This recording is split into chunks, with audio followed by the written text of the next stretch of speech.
I'm back today with another reading wrap up, and I'm going to share all of the books that I read in August.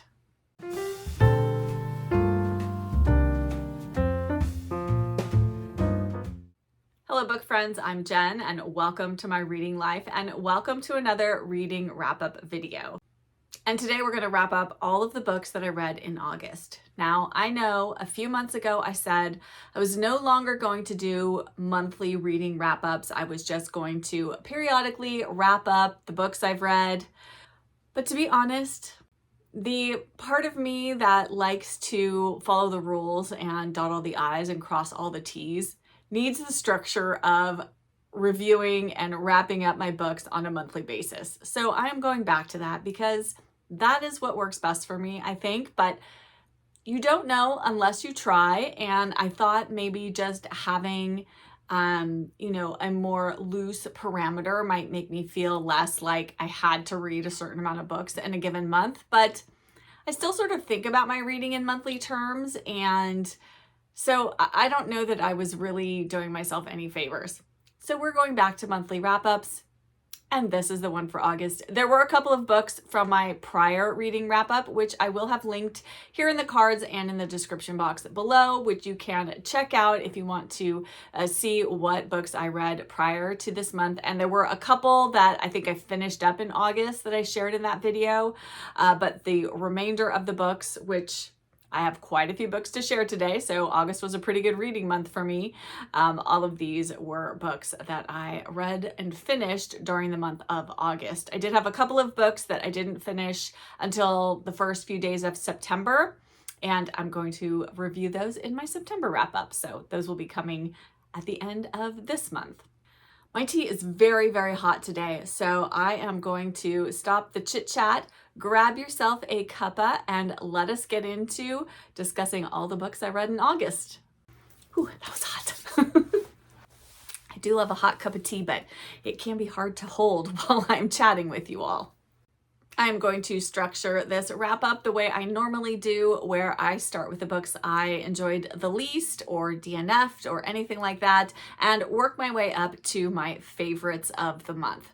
Though I am going to start with any books that I reread in the month of August. And this month I only had one book that I reread, and that is, of course, Volume 8 of the Unselected Journals of Emma M. Lyon by Beth Brower.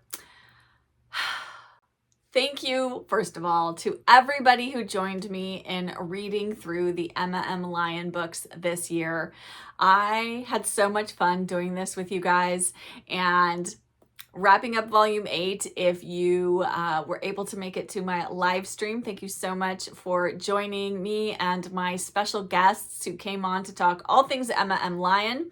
And if you've missed that live stream, again, I will link it here for you and in the description box. So be sure to check that out if you are an Emma M. Lyon fan. I do have a playlist of all of my Emma M. Lyon live videos from the year. So if you're new to Emma M. Lyon, you can always go back and enjoy those live streams after you finish each volume. So they will be there for you to enjoy as long as this channel exists.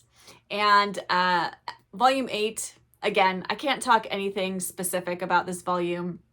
I will say this volume takes us out of St. Crispian's really for the first time in the series. And so that was just kind of something lovely and different. And so much happens. We learned a lot about some of the characters in this volume.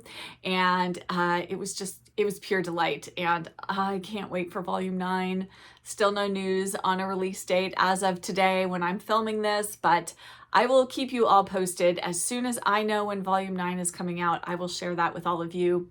Make sure you check the community tab on my page periodically. I know sometimes those posts don't always show up in your feed, but I do try to post there regularly. And side note, did you know that you can actually post on my community tab as well? You don't need to wait for me to post something. If you ever have a question, if you want to share a book you read that you just loved, that you think myself and fellow viewers would also love, feel free to post those there. I would love for that to be a place for us to chat more about books. So definitely utilize that if you haven't already. But As I said, I will let you know if I know anything about Volume 9 as soon as I know it. And if you are interested, you can join me. My read-along for September is The Queue by Beth Brower. So not part of the Emma M. Lyon series. Let me grab my copy. This is it. We're going to be reading and discussing this, and you're welcome to join the Discord group for discussing The Queue. And again, I'm going to have a live stream wrap up on Friday, September 29th at 4 p.m. Pacific time, and I'd love to have you join us there as well. So just couldn't quite let go of Beth Brower and her lovely writing and worlds that she creates. So we're going to get one more month with her. It's cooled down a little bit. That's good. Now let us get into all of the books that I read in August. And for the first time, I think in a few months, I did not DNF a single book in August. That is amazing. And so I'm going to start off first with a book that unfortunately was quite a disappointment to me. And I had high hopes for this one and unfortunately didn't meet them. That is The Swiss Summer by Stella Gibbons. Now, I absolutely love Cold Comfort Farm by Stella Gibbons. One of my favorite books. I really need to reread it. It's so good. But The Swiss Summer was just, it was kind of a mismatch of things. So first off, the descriptions of the Swiss Alps by Stella Gibbons are phenomenal. By far and away the best aspect of this book, in my opinion. But then the counterpoint to that is there were really no fully likable characters in this. And let's see, what was our main character? Lucy Cottrell, or Cottrell, not sure. And even Lucy, I mean, I liked her fine, but I didn't love her as a character, and I really didn't like pretty much all of the other characters. Or I felt sorry for them, or yes, well, at least the women characters. There are a couple of young men who come into the story, and they were more likable, but just, yeah, I'm just not a fan of unlikable characters. But I was chatting in the comments of my summer wrap-up video with Miss Terry B. Reads. I believe that's her channel name. I'll link it here, or I'll put it on the screen here, and I will link it below for you. But Terry was saying she read this, and it's one of those books that she also kind of felt the way I did, that it was just okay, but it's one she keeps thinking about and that she thinks she might reread, and that maybe it will be a different reading experience. And I'm actually wondering the same thing. I'm going to keep this book on my shelf. One, because I'm collecting all of the Dean Street Press Furrowed Middlebrow books, and two, because I kind of agree. I feel like maybe I could come at this at a different moment in time, and maybe this book might feel different to me. So that's a possible for the future. We shall see. But if you like nature writing, the descriptions in this are just first rate. That was my favorite thing by far. Next up is a Japanese translated book, and I have the physical book, but I actually ended up listening to this on audio, and that book is Will Prescribe You a Cat by Sue Ishida. And if you're a cat lover, this book is just, it's like an homage to cats. So there's a little bit of magical realism in this, that kind of magical realism that you get often in Japanese literature. If you've read, what is that series? Wait Until the Coffee Gets Cold, or something like that. Until the Coffee Gets Cold? Something like, I'll put it here on the screen. Which I read the first book in that series. I haven't moved on with it, but very much enjoyed it. But this has a similar feel to it. So basically there is this, what purports to be a kind of mental health clinic, and people go there, and then when they go there, they are prescribed a cat. But it's a place where you can only get to it if you're in need of a cat to be prescribed to you. So once the sort of patients no longer need this clinic, they aren't able to get back to it. And so that's kind of the premise. And it's basically, I think it's 5 not really interconnected stories. They're all separate stories woven together through this mental health clinic. Of course, it doesn't say in the beginning how many stories there are. Oh, that's funny. I think it's 5. Yes, 5 stories. So I really enjoyed this, though I don't know that I would recommend listening to the audiobook. I wasn't a huge fan of either of there's 2 narrators, a man and a woman, and I didn't love either of them. I think this is a book I would have preferred to read in print. And there's actually a sequel, which I think either just came out or is about to come out, called Will Prescribe You Another Cat. And I'm definitely going to read that. If you are a cat lover, I highly recommend this book. It's just lovely, and so much kitty cat goodness. Next up is a middle grade book by a beloved author of mine and so many, and that is The House in Cornwall by Noel Streatfeild. And this is a reprint by Manderley Press. I just love this book. It's so beautiful. And if you order directly from Manderley Press, you get a matching bookmark with your book. So love it. Anyway, I buddy read this with my friend Elizabeth, and Elizabeth described this as a middle grade thriller, and I think that's the best description that you could give of this book. So we are following 4 children. They are the Chandler siblings, and their parents are, I think, in India, and the kids are all at boarding school in England. And normally during the school holidays, they go stay with an aunt and uncle and cousin. But the cousin has smallpox, I believe, and so they can't go and stay with them. So they are sent to this other uncle of theirs who the family is somewhat estranged from. And the uncle lives in this family home that was, owned by the grandparents, and now the uncle has inherited it. The house is called Tregon Hall, and it is in Cornwall, obviously, as the title suggests. But they get there, and there are some very strange things going on. First of all, there is a man, the leader of this fictional European country, Livia. I think it's called Livia. And he's staying there, and he's, like a dictator type of a person.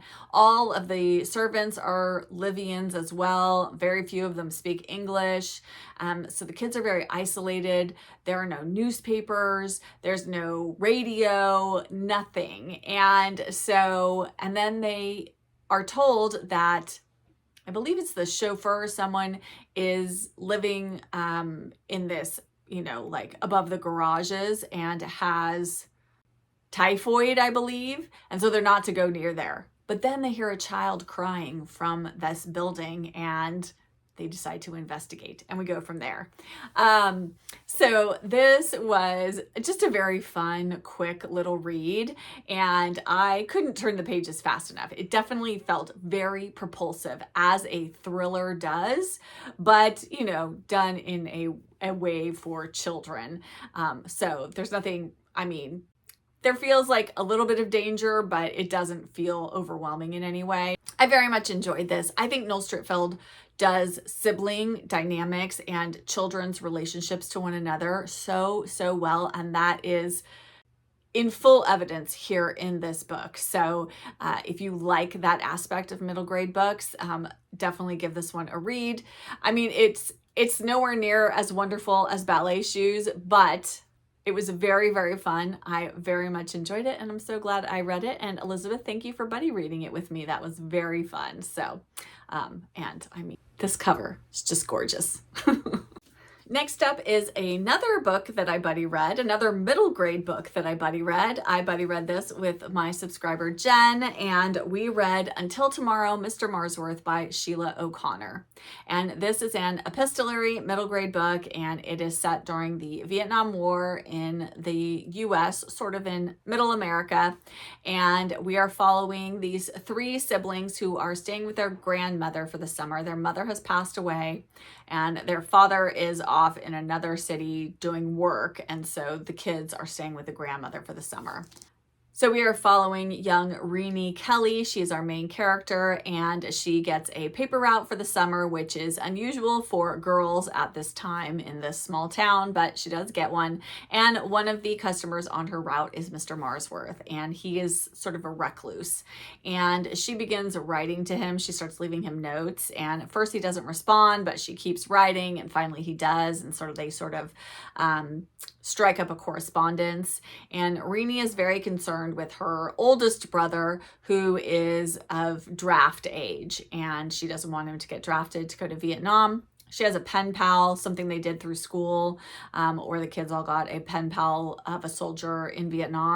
And so what she's hearing from him really makes her worried for her brother. And so she's trying to help her brother get into college so that he can be deferred from the draft. And anyway, we just kind of follow along. There are some bullies in the town who give Renee and her other brother a very hard time. And this is a really well done book about the ways that our country was torn over Vietnam and how pacifists and people against the war were on one side, and then we had people, you know, on the side of the government and the soldiers, and the people who were on the side of peace weren't against our soldiers. This was not our soldiers' fault that we were in Vietnam. They were definitely against what the government was choosing to do. But I think this is a really digestible way for kids these days to learn about Vietnam and what that time was like. And this wasn't a perfect book. Renee sometimes drove me crazy. She makes some very poor decisions. And there were a couple of things that I really felt like maybe those should have been teased out a little bit more, and Renee should have learned a better lesson so that the reader can also go on that journey with her. But it's a small quibble in an otherwise good, solid middle grade book. And again, I can't remember reading another middle grade book about the Vietnam War and from this particular perspective. And so I think for that reason alone, this is worth a read if you have a middle grade aged child that wants to learn about Vietnam. Next up is the book that my Gilded Age buddy read group read, and this is not a Gilded Age book, but sometimes we go off piece. That's just the way it works. And we read A Lost Lady by Willa Cather. And this is my second Willa Cather. I read My Antonia, and I want to read so much more. I also have Death Comes for the Archbishop and Shadows on the Rock on my unread shelf, so I really want to get to those because I adore Willa Cather's writing.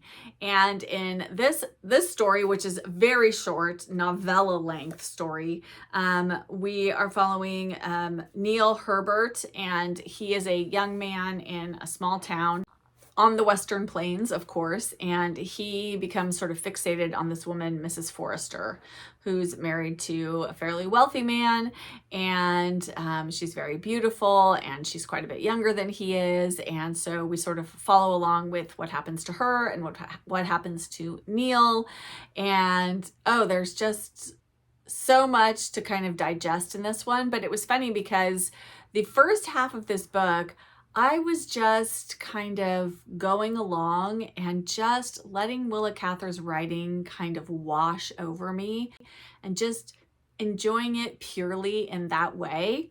And I didn't really get into sort of my thoughts about the book itself until the second half of the book.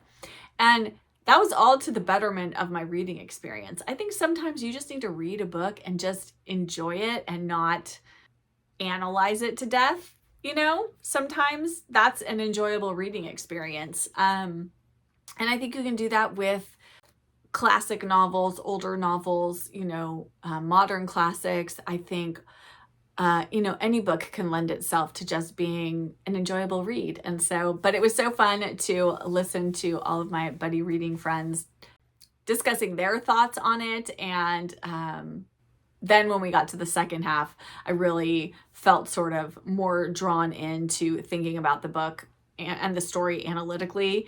So that was fun too. So I kind of got the best of both worlds in reading this. And yes, it was lovely. I hope that made sense. Did that make sense to everyone? It makes sense in my mind as to how I was reading this, but regardless, I thought this was wonderful. Next up is another middle grade book. I read quite a few middle grade books in August, and that's probably why I read so many books. And I read some very short things as well. But I read the book that came in my Small Home Comforts book box. Well, actually, I'd received a copy for Christmas. I gave away the copy that I received in my Small Home Comforts book box, but I wanted to read this and join in on Beth's discussion, which I did, and it was so much fun. And that was The Moffats by Eleanor Estes. This is such a nostalgic, lovely read about the children and their family, and just each of the chapters is kind of a little vignette about what happens to them, kind of with this underlying story that the house that they're living in is going to be sold and they're going to need to move. And so that's kind of this sort of thread that runs through the story. And I just loved getting to know all of the children and their mother and just kind of what they get up to in their small town. And it was so, so lovely. So thank you to Beth for putting this book into my hands and pushing me to read it this month in particular. And I'm excited because the middle Moffat also came in our Small Home Comforts book box in August as a special 1-year anniversary extra book. And yes, can't wait to read that. And I'll probably do that sooner rather than later because I very much enjoyed the Moffats, and I read book 2 before book 1 goes completely out of my mind. But this was so lovely. If you want just kind of a very classic feeling middle grade story, definitely pick this one up.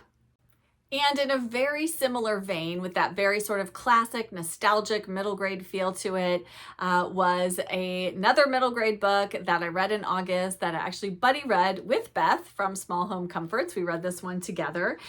And that is Return to Gone Away by Elizabeth Enright. I read Gone Away Lake last summer and really, really enjoyed it. And I saw Beth talking about how she had just read it and that Return to Gone Away was on her August TBR. And I said, oh, if you're going to read this in August, I would love to buddy read it with you because I had it on my shelf and I also wanted to read it.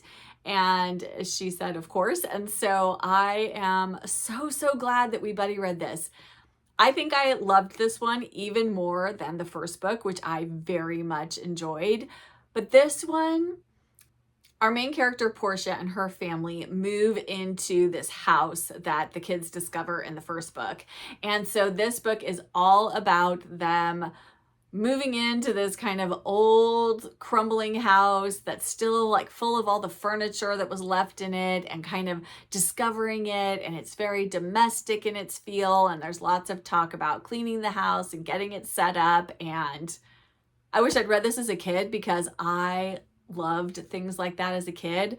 When I used to play with my dolls and things, I would spend hours and hours and hours like setting up their houses and their living spaces and getting everything all set and beautiful. And then I would completely lose interest in actually playing with the dolls because all I wanted to do was like set up house. So clearly that's something I'm drawn to. And this book just brought me sort of back to that feel from my childhood of wanting to do that. And I just love this. I love all the characters in Gone Away, from the kids to Uncle Pindar and Aunt Minnehaha, and even our sort of posthumous character of, what's her name? Mrs. Brace Gideon. I mean, even she feels like a force inside the book, and so that was really lovely. But yeah, I loved this. I loved it. I thought it was so wonderful, and I highly recommend it. Definitely read Gone Away Lake first, but then be sure to pick this one up afterwards because it's fantastic.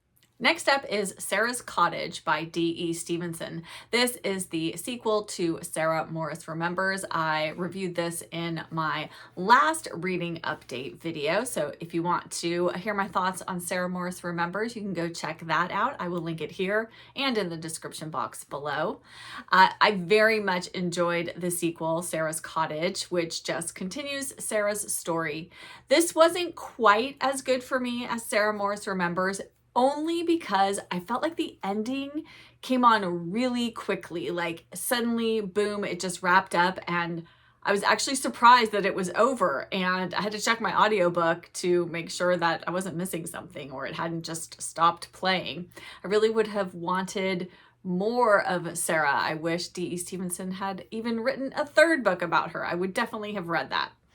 This was just so lovely. It was wonderful to follow Sarah and her story and her family, and, well, except her sister Lottie, who is absolutely the worst.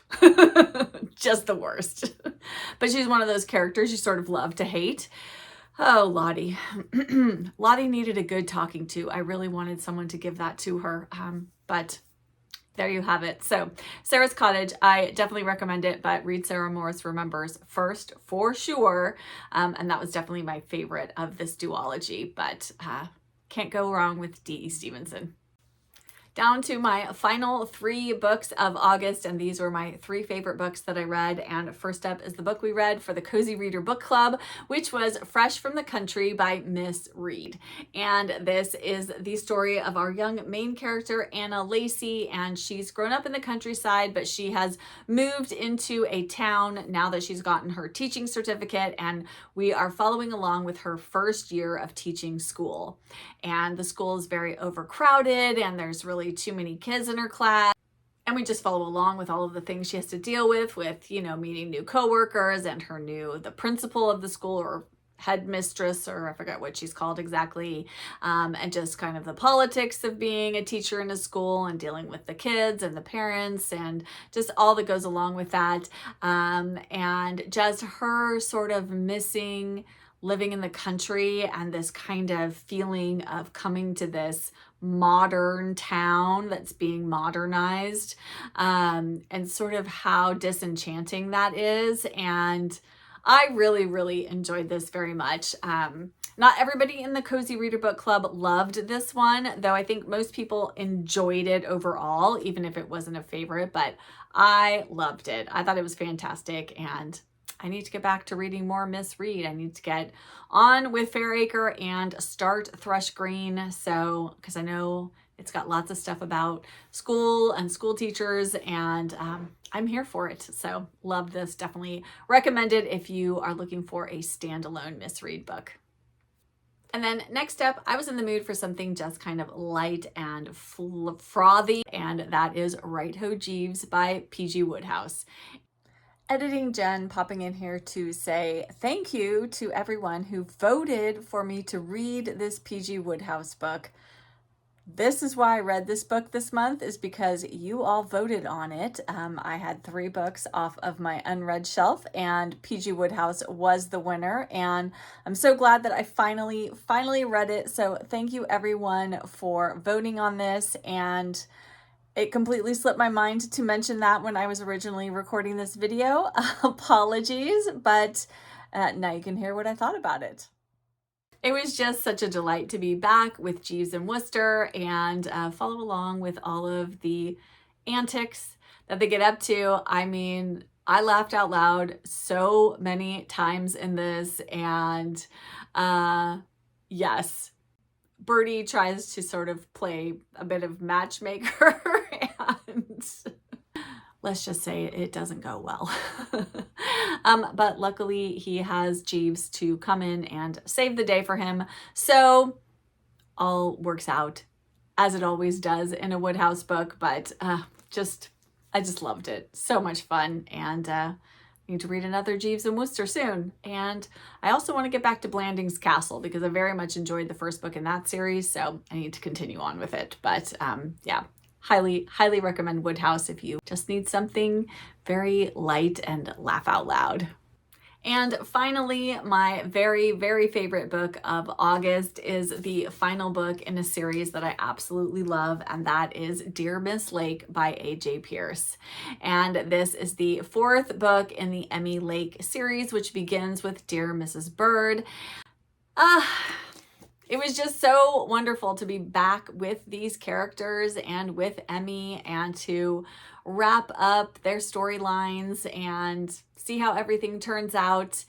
And I just loved it. I love this whole series. I think if you like books set during World War II, but you want something a little bit lighter in tone. And while there are some, you know, kind of sad, heartbreaking things that happen in these books, it's just done with a kind of a lighter touch to it. And I just feel like they're so incredibly readable. And, you know, so we've got this just story of this young woman kind of coming into her own, set against the backdrop of World War II in London. And I can't say enough good things about it. I really like Emmy Lake as a character. She is likable. She's a bit flawed. She really tries to learn from her mistakes, and she really grows up over the course of these books. And it was just wonderful to follow along. And I will definitely be rereading these. They're just wonderful, charming. I can't say enough good things about them. So if you haven't picked up Dear Mrs. Bird yet, I highly recommend it. And Dear Miss Lake was just a lovely way to wrap up the series. And that is it. That wraps up all of the books that I read in August. Let's chat down in the comments. Have you read any of the books that I read in August? Did you enjoy them too? And what books did you read in August? What was a standout read for you from this past month? Let's share all things about August reading down in the comments below. And if you're here but you don't have anything that you would like to add, but you want to let me know you were here, because comments really do help my channel, why don't you leave a humorous emoji, a laughing face, a bright smiling face, just because, you know, Woodhouse, he's so funny and I could use a little laughter and lightness and brightness in my life. So leave something funny. Leave a funny emoji, whatever's funny to you. I would love to see those. And as I said, comments really do help my channel, and those emojis just brighten up my day. And if you enjoyed this video, if you could hit that like button and subscribe if you aren't already subscribed, I would love to have you join my bookish community. And thank you so, so much for being here and for taking time out of your day to spend it with me here in my cozy corner of booktube. And I'll be back with another video very soon. Bye.